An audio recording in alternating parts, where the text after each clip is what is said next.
I didn't even notice the cold rain soaking through my blouse until it clung to my skin like a second layer. The street lights blurred in the downpour, casting long reflections on the wet pavement as I walked faster, trying to outrun the memory of that dinner table. My hair was plastered to my face, my shoes squeaked with every step, but I didn't care. I just needed to get away. Only hours ago, I believed I was about to start a new chapter of my life. Tyler Grant, the man I had been dating for nearly a year, had invited me to dinner with his parents. He said it with that easy smile of his, the one that always melted my doubts. "It's time you meet them, Nat. You're important to me." Those words had echoed in my head as I stood in front of the mirror earlier that evening, carefully choosing my outfit and telling myself that maybe this was it, maybe he was planning to propose soon. But nothing prepared me for what I walked into. The Grants were wealthy in a way I had only seen in magazines. Their house wasn't just big, it looked like something out of an architectural digest. The dinner table was long enough to seat 20, even though only 4 of us sat there. And from the moment I said hello, I felt like I had stepped into a world I didn't belong to. His mother's eyes swept over me like a scanner, calculating and cold. His father's handshake was firm, polite, but there was no warmth behind it. I tried to smile, tried to breathe, tried to ignore the tightening knot in my stomach as they began asking questions. Not the kind meant to get to know me, but the kind meant to measure me. Where did I go to school? Why just a vocational college and not a university? Wasn't tailoring a bit limiting as a career? Did my family own property, or did we rent? Each answer seemed to lower their already shallow impression of me. And Tyler, he just sat there, shifting uncomfortably but never speaking up. Not once did he say, "She's amazing and I love her," or even, "Mom, Dad, that's enough." He kept his eyes down as if embarrassed. I left before dessert. I couldn't sit there another second, pretending I wasn't breaking inside. I had hoped, stupidly, maybe, that Tyler would follow me, that he would take my hand and say he didn't care what they thought. But he didn't. I walked out alone into the storm, and he stayed behind. Now here I was, trudging through the rain, clutching my purse to my chest as if it could hold my dignity together. I thought about heading straight home, but I couldn't, not yet. My mom, Susan, has a heart condition. Stress is dangerous for her, and she's always been sensitive to my moods. I couldn't just walk in crying, couldn't let her see the humiliation written all over my face. She's been through enough already. She doesn't need to carry my heartbreak too. So I kept walking until I saw the warm lights of a small, 24-hour coffee shop on the corner. I ducked inside, shaking water from my hair and wiping at my face, pretending it was only rain that streaked my cheeks.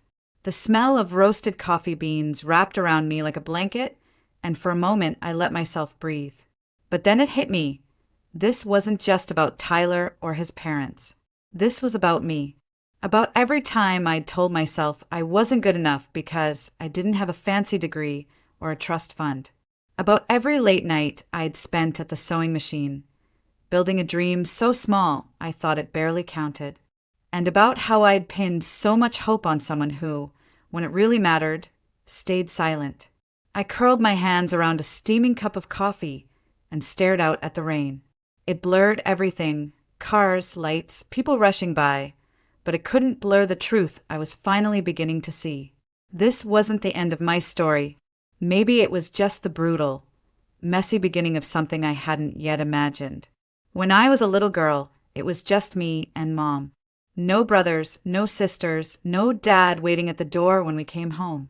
My father had left before I could even form a memory of him, and Mom never spoke ill of him. She just said some people aren't ready to love the way a family needs. That was all I needed to know. We lived in a modest 2-bedroom apartment on the edge of Des Moines, Iowa. It wasn't much, but it was ours, or rather, it was rented and decorated with love, which sometimes feels like the same thing. Mom worked as an administrative assistant at a small insurance firm, always juggling paperwork and phone calls with a calm smile on her face. Even on days when I could see how tired she was, she would come home, hang up her coat and ask, So, Nat, what did you dream about today? Her heart condition wasn't something I understood as a child. I just knew she would get winded climbing stairs or have to sit down when her chest tightened.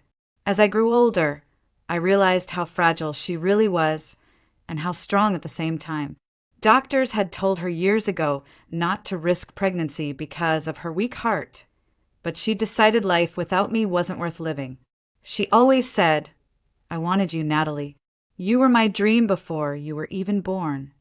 Because of her health, I learned early on to be independent. While other kids were out riding bikes until dark, I was learning to cook simple dinners or folding laundry so Mom wouldn't have to push herself. It never felt like a burden. She had given me everything she could, and helping her back felt natural. What Mom gave me most, though, was creativity. She was the one who taught me to sew when I was 9. She had an old Singer sewing machine, loud and stubborn, that clanked and squeaked but still turned fabric into something beautiful.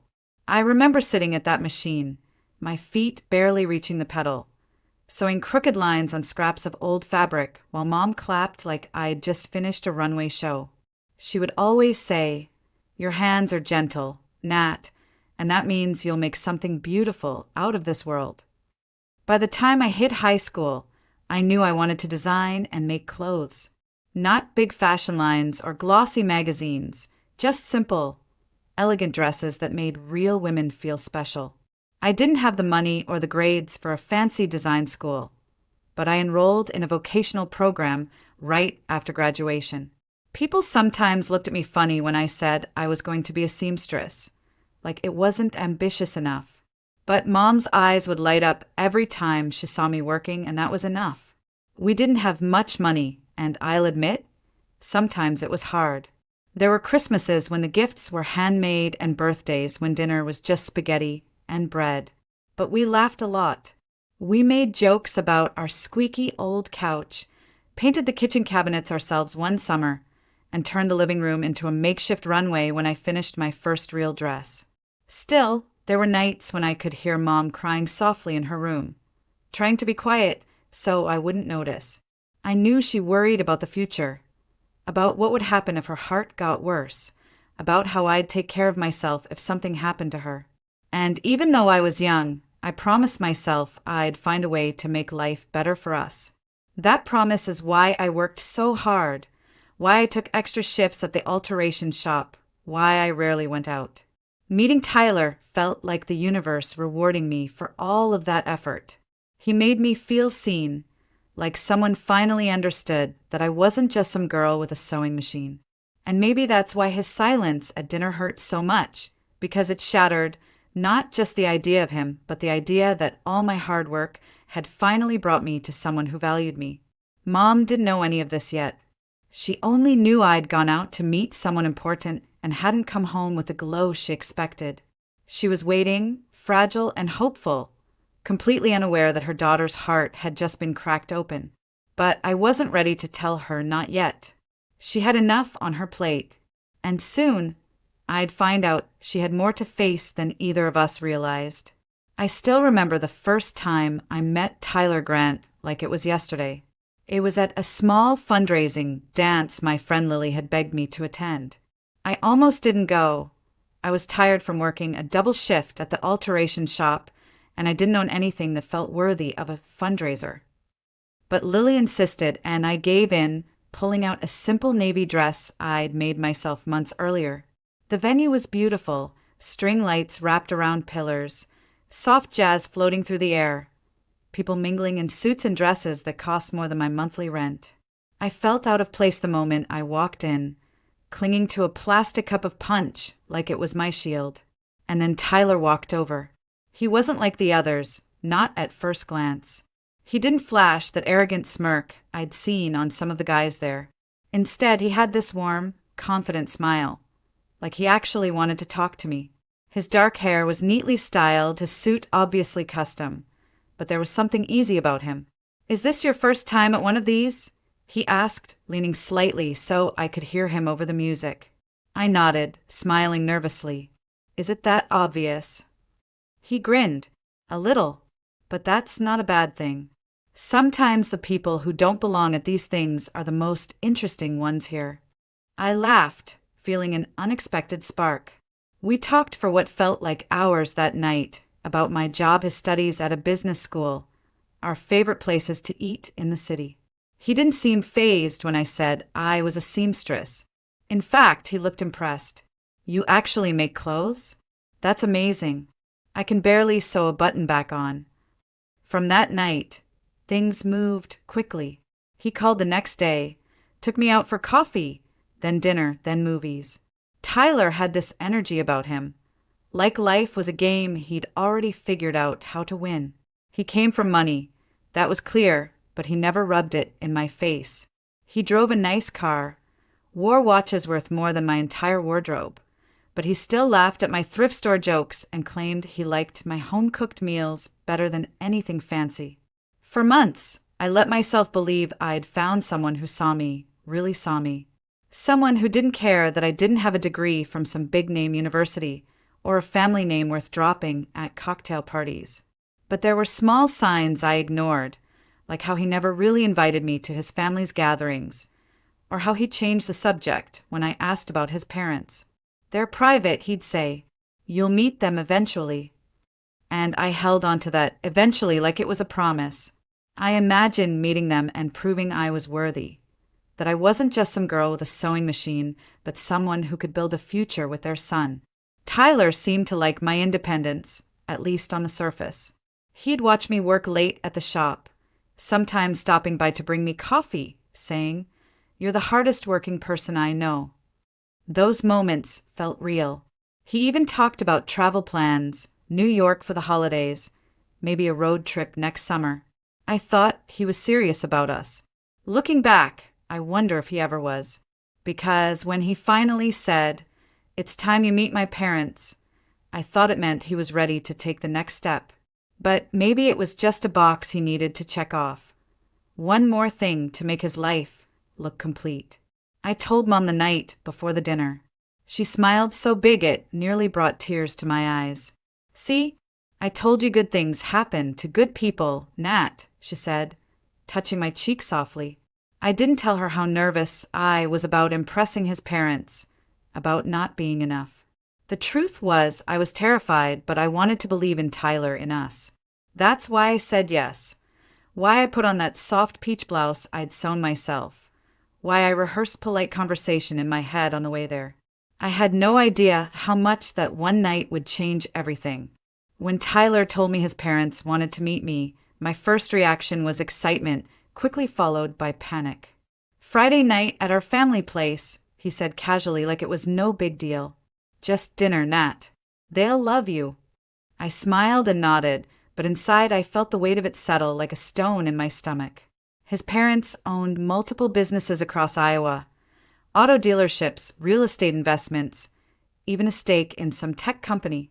They weren't just comfortable. They were the kind of wealthy that made headlines when they donated to charities. And me? I was just a girl who fixed wedding dresses and hemmed pants for people who couldn't afford to buy new ones. Still, I tried to look on the bright side. Maybe they'd see how hard I worked, how independent I was.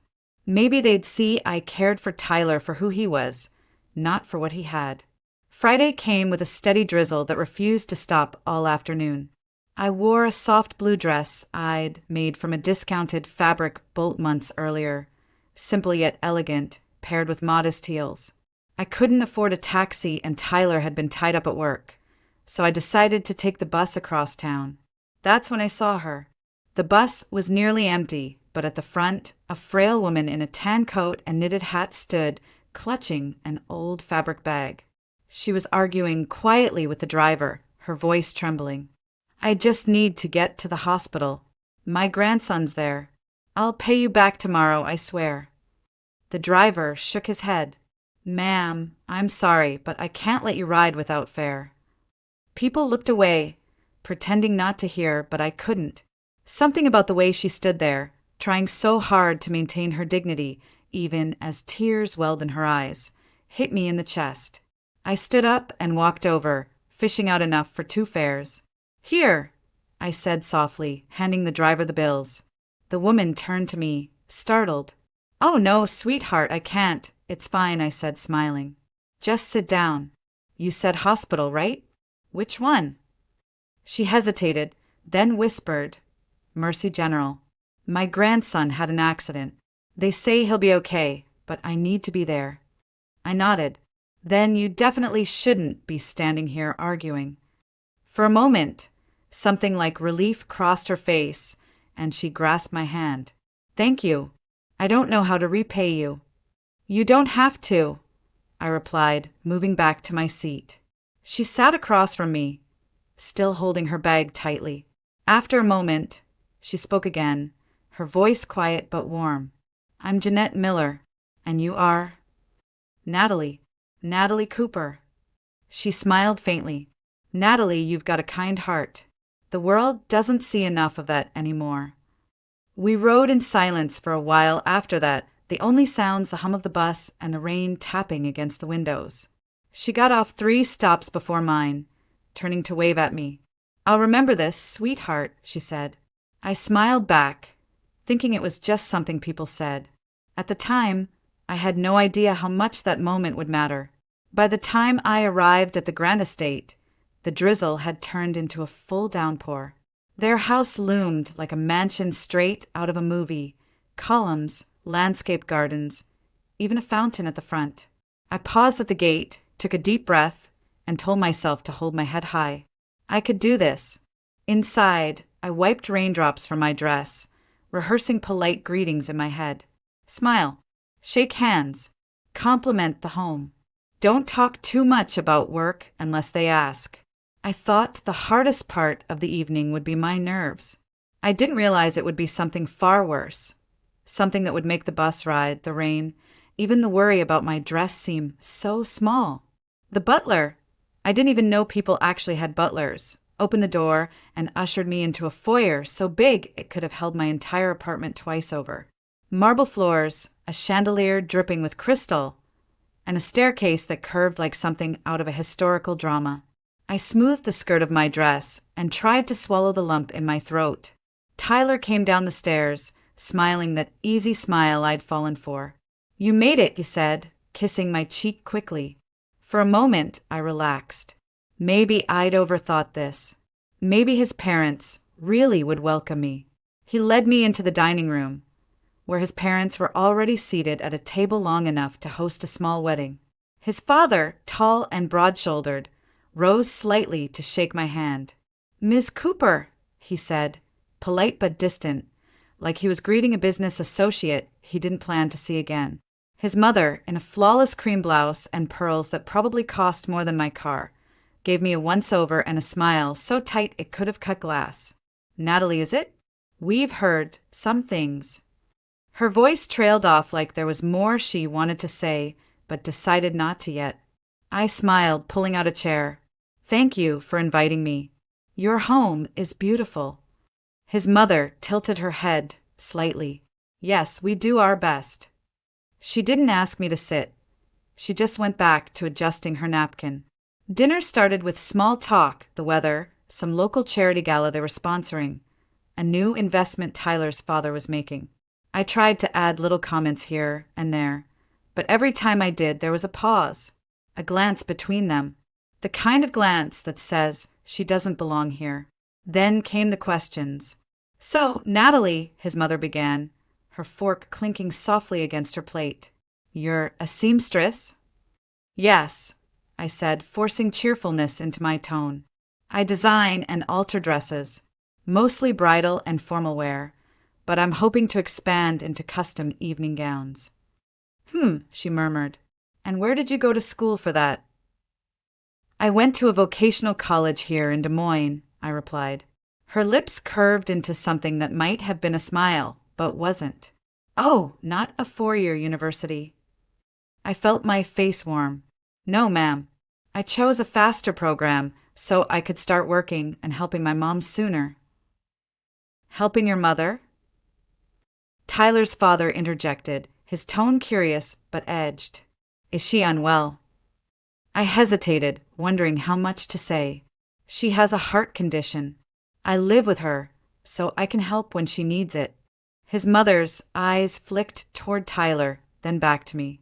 "How admirable," she said flatly. The rest of dinner continued in that same rhythm. Questions that weren't really questions, compliments that felt like tiny cuts. Do you rent or own your apartment? How many clients do you have? Have you ever considered changing careers? It wasn't what they said, it was how they said it.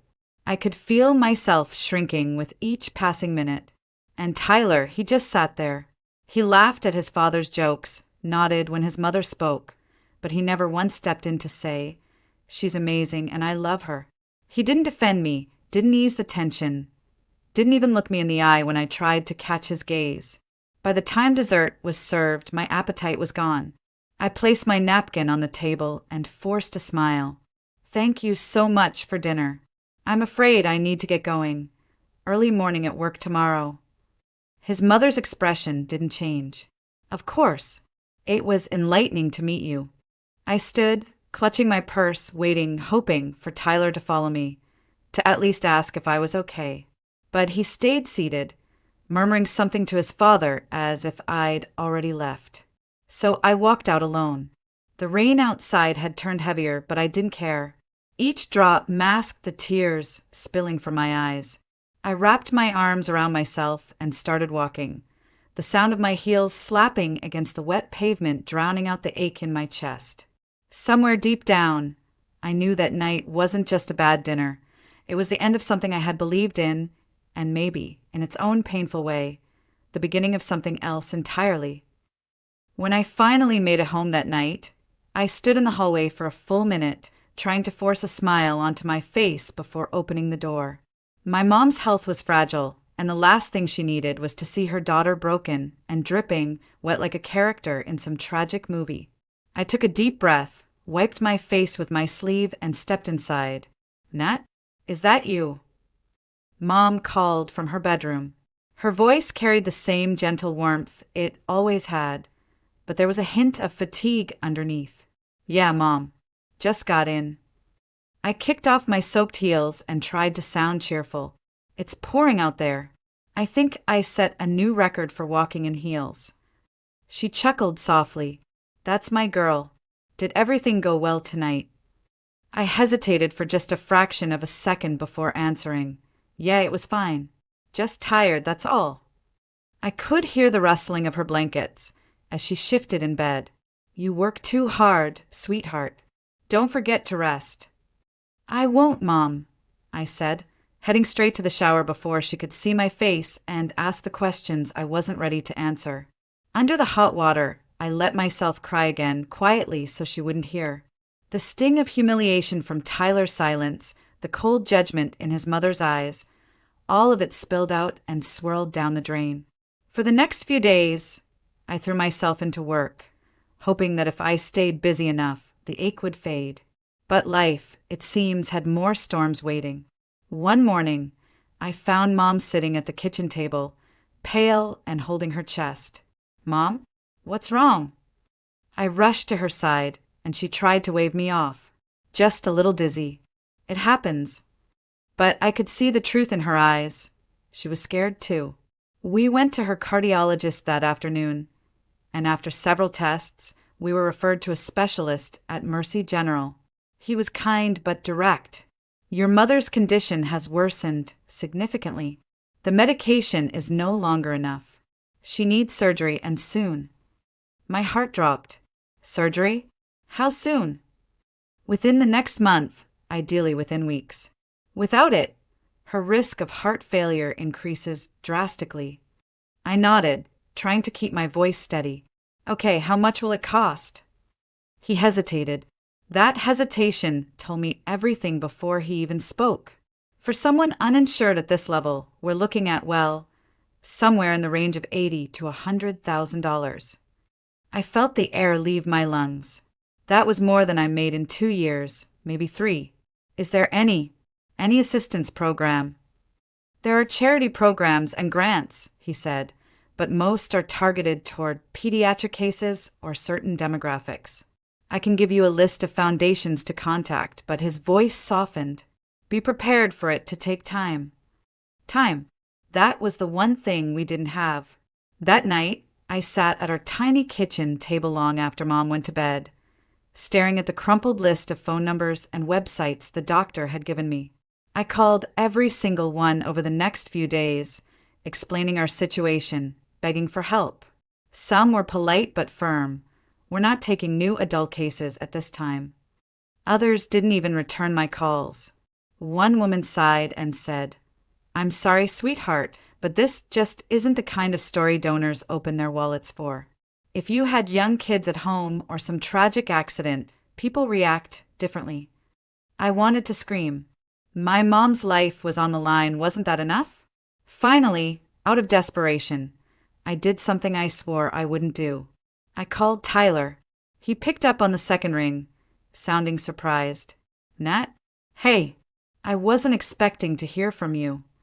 "Tyler, I wouldn't be calling if it wasn't serious," I said quickly, my voice already shaking.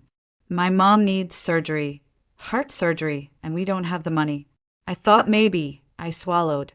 "I thought maybe you could lend me some. Just until I figure something out. I'll pay you back, every cent." There was silence on the line, then a quiet laugh. "Nat, come on, really?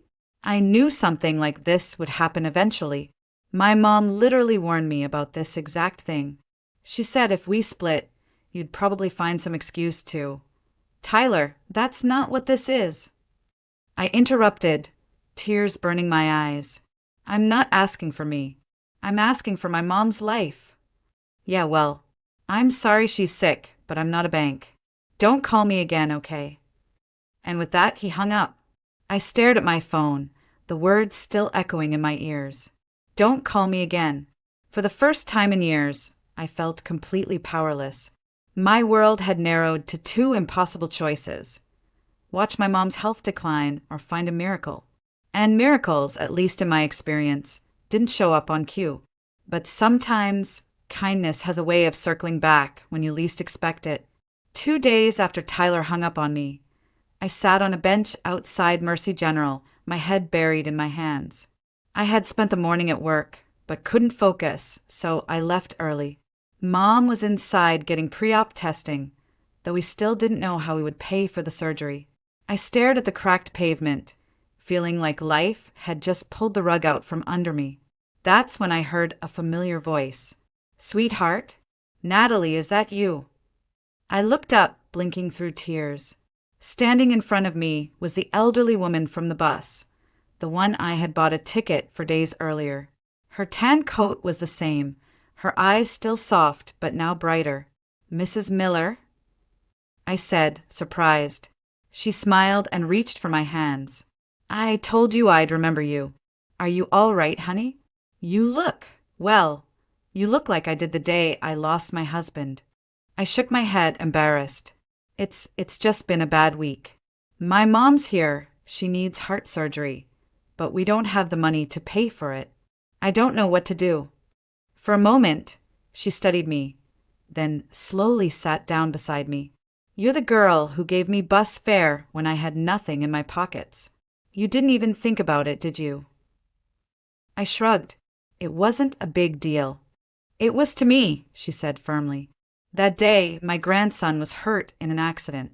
If not for you, I would have missed seeing him awake for the first time." She looked over her shoulder and waved. "Benjamin, over here." A tall man in his late 20s walked toward us. He had kind eyes and carried himself with the calm confidence of someone who'd been through hard times and come out stronger. "Grandma, who's this?" he asked, smiling. "This is the young woman I told you about, the one who helped me that day," she said proudly as if I were family. "And she needs help now."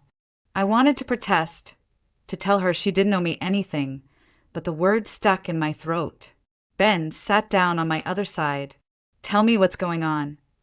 Something about his tone, steady, no judgment, broke whatever wall I had left. I explained everything. Mom's worsening heart condition, the cost of the surgery, the dead-end calls to charities, even Tyler's refusal to help. My voice cracked more than once, but I kept talking until there was nothing left to say. Ben didn't hesitate. "How much do you need?" I blinked. "What, No, I'm not asking you for money. I know you're not, he said calmly. But I'm offering. My company's doing well, and honestly, it's the least I can do. You helped my grandma when you didn't have to. You gave her dignity that day, and I don't forget things like that. Tears spilled over my cheeks. Ben, it's too much.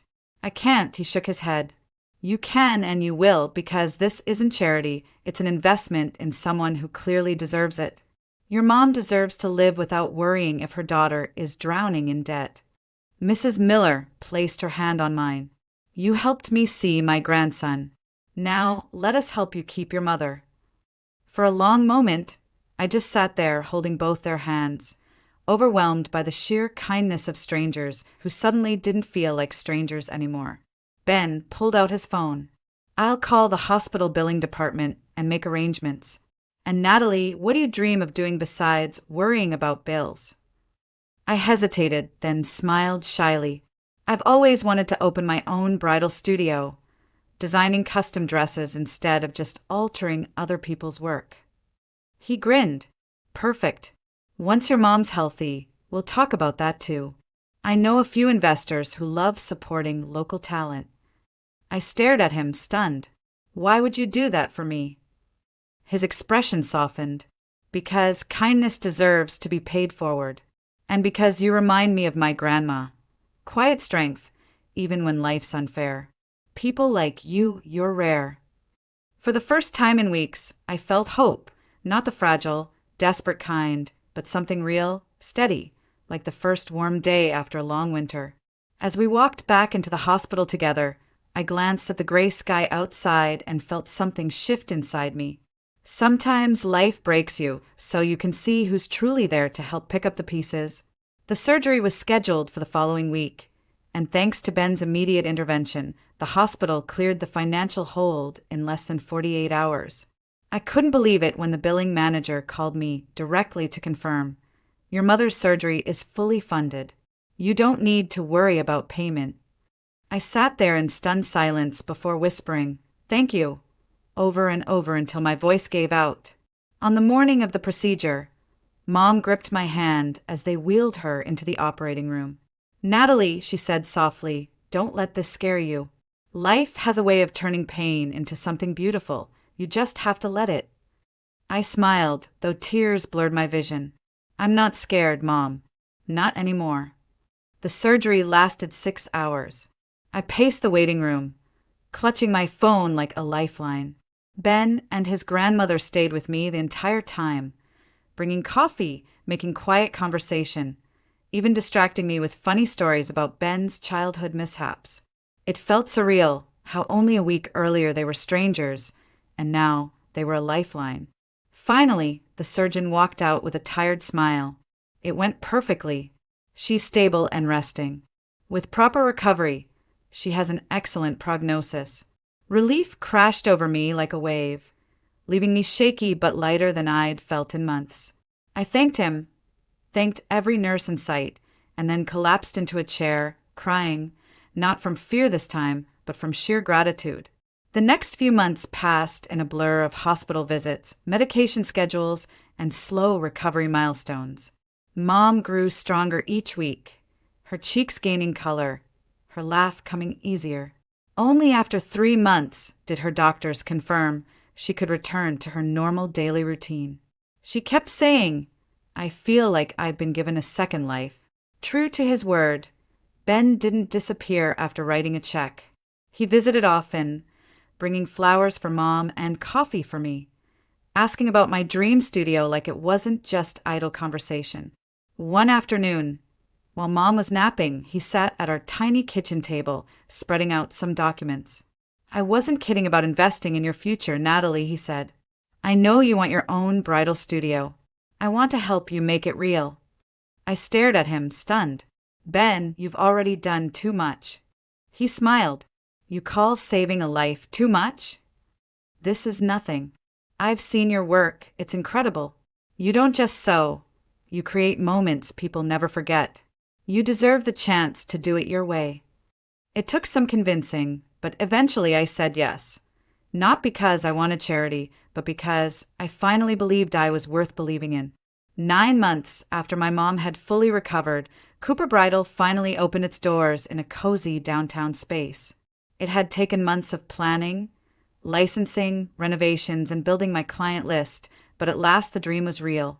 Mom stood beside me at the ribbon cutting, tears in her eyes, holding a bouquet Ben had given her. That day, as I looked at the small crowd cheering us on, friends, clients, even Ben's grandmother, I realized something profound. Family isn't just who you're born to. It's who shows up when everything falls apart. Ben became a constant presence, not just as a business partner, but as a friend, and maybe something more, though we never rushed it. There was comfort in the slow, steady way our connection grew, rooted in trust rather than infatuation. One afternoon, a young bride-to-be came into my shop, shy and quiet, saying she didn't feel beautiful in anything she tried on. I worked with her for weeks, creating something just for her. When she finally tried on the finished gown, she burst into tears. "I feel beautiful again," she whispered. Those words stayed with me long after she left because they echoed my own journey. I'd felt broken and small, unworthy of love or dreams. But through kindness, both given and received, I'd found myself again. Standing in my studio, surrounded by silk and lace, I thought about Tyler for the first time in months. Not with anger, not with regret, but with a kind of distant gratitude. If he hadn't failed me, I might never have walked the path that led to this life, these people, this healing. Sometimes heartbreak isn't the end. Sometimes it's the push you need to discover where you truly belong. And as I watched my mom laughing with Ben's grandmother in the corner, both of them healthy and full of life, I realized something. I wasn't just surviving anymore. I was thriving. And it all started with one simple act of kindness on a rainy bus ride, one moment that proved the world can still surprise you in beautiful ways.